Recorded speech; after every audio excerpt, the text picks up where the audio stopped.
It is a pleasure to address you at the International Tea Symposium, organized by the Tea Research Institute of Sri Lanka, an institution that has contributed significantly to the development of our tea industry for almost a century. I extend my congratulations to the Tea Research Institute on reaching its centenary, a notable milestone for Sri Lanka and for global agriculture research. This gathering brings together representatives from across the tea value chain, growers, factory owners, exporters, importers, researchers, and consumers from around the world. I commend the institution for creating this platform to engage all stakeholders at this important moment. As we all have said, as all the previous speakers have also said, tea remains a central part of Sri Lanka's economy, contributing nearly 10% of agricultural exports and supporting the livelihood of close to 2 million people. Beyond its economic role, tea is closely linked to our land, culture, and communities. It sustains families across the sector, from smallholders and plantation workers to manufacturers, packers, and exporters. Approximately 90% of Sri Lanka's tea production is exported to more than 140 countries. Since its introduction, tea has represented Sri Lanka on the global stage, with Ceylon tea recognized internationally for quality and authenticity. In 1951, tea generated US $1.34 million in export earnings. By 2024, this had increased to US $1.43 billion. Such progress reflects the contribution of all actors in the value chain and highlights the essential role of research, innovation, and technology. As a government, we aim to further expand this progress and have set a target of 400 million kilograms of made tea and US $2.5 billion in export earnings by 2030. The growth of an agricultural export sector, however, depends on socio-economic, environmental, political, and trade-related factors, some within our control and some beyond it. Accordingly, Sri Lanka's tea industry must navigate an increasingly complex global landscape. Key challenges include rising production costs, labor shortages, climate change, evolving consumer preferences, regulatory changes, and competition from other beverages. While these challenges are significant, they also create space for innovation. They encourage new thinking, new products, and new technologies. A single breakthrough in research can have far-reaching benefits across industries and borders. The role of the TRI will be even more critical in the years ahead. TRI has provided science-based solutions in areas such as plant breeding, soil management, quality enhancement, value addition, technology transfer, and social development. I hope this symposium will showcase recent innovations from Sri Lanka and other tea-producing nations in addressing shared challenges, including advancements in drought-tolerant cultivars, resource-efficient production, climate-smart technologies, and greater value addition across the tea value chain. It is also important, though, that we understand that research does not always capture public attention until its outcomes improve daily life. Also, research may not always have an immediate impact. So it's the importance of investing in long-term research as well, research that can generate ideas and innovation, and be patient about the impact of research is also something that we need to think about. Behind every innovation lies years of commitment from scientists whose work strengthens the entire sector.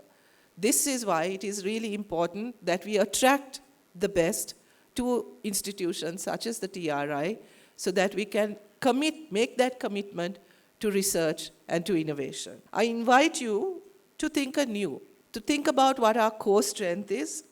And I think we all agree that our core strength remains the quality of our tea and the brand that we have protected over a long time. We've spoken about the legacy of Ceylon tea.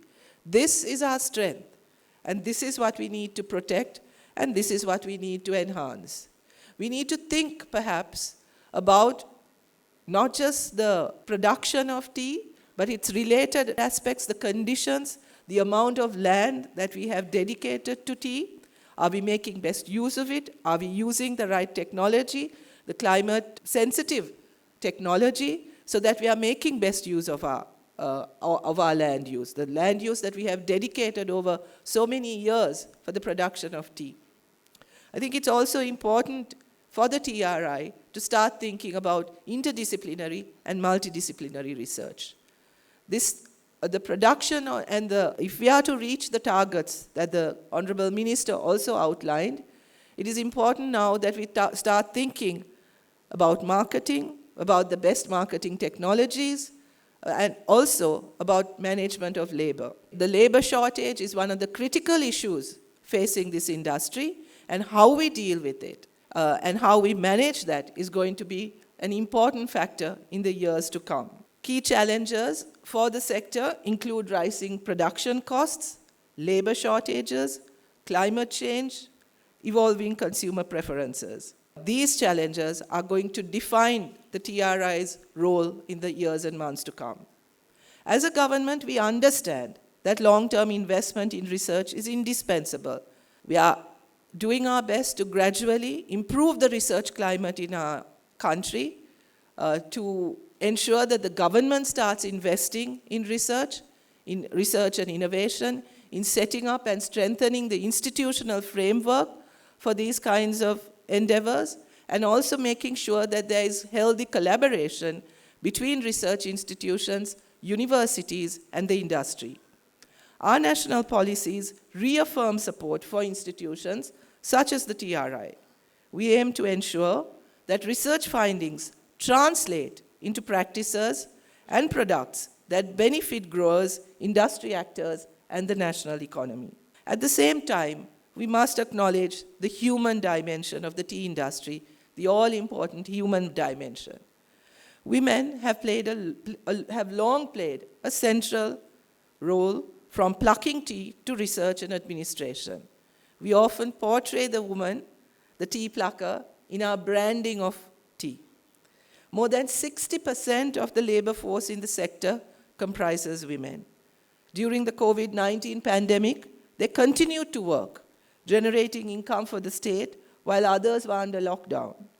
Their contributions deserve recognition. From snake bites to injuries sustained while plucking tea leaves, they have faced significant hardships and yet form the backbone of the industry. They lack proper housing and access to childcare, sanitation, which adds to their challenges. These women must be provided with adequate access to education, training, safe working conditions, fair wages, and equitable opportunities for advancement. And I think it is part of TRI's responsibility also to look at how over so many years of our industry, we still continue to talk about the same problems when it comes to the labor aspect of tea. Another important and critical factor is that the younger generations are increasingly leaving plantation work in favor of better paid employment in urban areas or other industries. Low wages, challenging work conditions, and limited opportunities for advancement further discourage new entrants. The stigmatization and labeling also, and the marginalization of the community has also contributed to this factor. If these issues are not addressed, the labor shortage will persist, placing the industry's long-term sustainability at risk. Any industry can thrive only when its workforce is recognized as its core strength. Our government remains committed to improving the quality of life for the plantation community. Recently, President Andra Kumara Dissanayaka handed over 2,000 housing deeds to members of the plantation community who had long been denied the right to hold property, providing them with greater security and stability.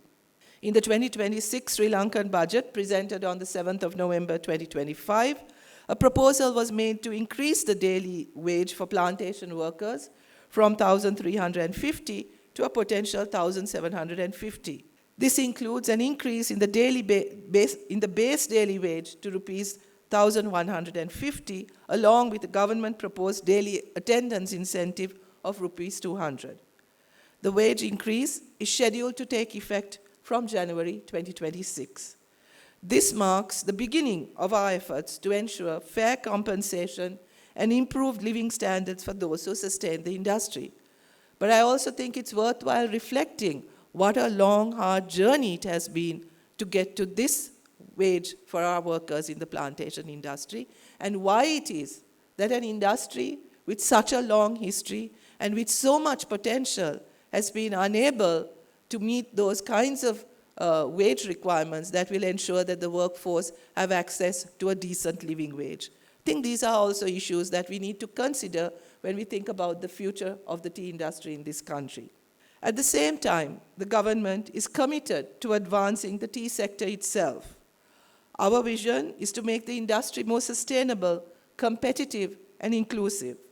Our priorities include enhancing productivity and ensuring food security, building strong agriculture entrepreneurship and stable markets. You spoke about policy consistency, Dr. Fernando, and I think that's critical if we are to move any of our sectors forward, and this is something that our government is extremely concerned about.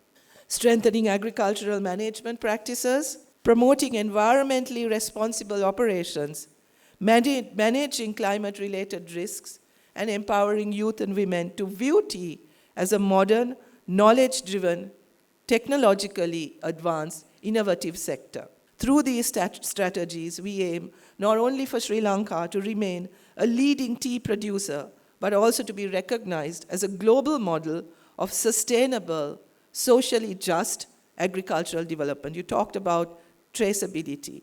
And I think if we are looking at traceability, it is not just the origin of the crop, but the conditions of the worker that will give us the edge in promoting and protecting our brand globally. As the Tea Research Institute enters its second century in 2025, let us work together to strengthen that institution and build a tea industry that is resilient, inclusive, and future-ready. As has been said before, we don't have to compete with volume. We compete with quality, with our brand, and the legacy that our brand has about sustainability, inclusivity, and a product that any consumer can consume without guilt. I hope this international symposium will further promote innovation, sustainability, and collaboration across the global tea value chain. Thank you very much, and I wish you all the very best.